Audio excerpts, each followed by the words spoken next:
जो शख्स दुश्मनों के साथ सुलह करता है, इसे दोस्त को आज़ार पहुंचाने का ख्याल है।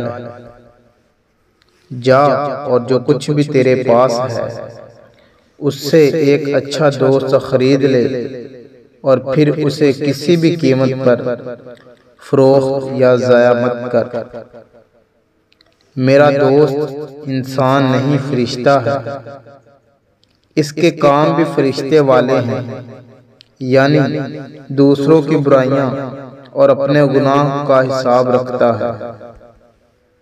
मैं वहशियों की तरह जंगलों में फिरा मगर मेरे बुरे साथी से ज्यादा खतरनाक कोई नहीं दिखा। मेरा पहला दोस्त ही मेरा पहला दुश्मन है। जहां तक हो सके अपने से आला आदमी की मुसाहबत और मोहब्बत इख्तियार करो, यही हकीकी गरूर है। दोस्त का ऐब दोस्त पर जाहिर करना कमीनपन है।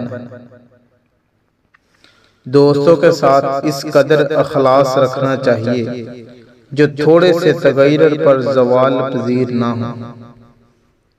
दुनिया में अगर कोई जहन्नम है तो वो बेवकूफ की दोस्ती है।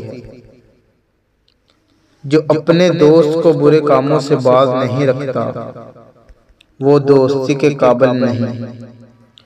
खुदा की बेहतरीन नेमत सच्चा और मुखलस दोस्त है।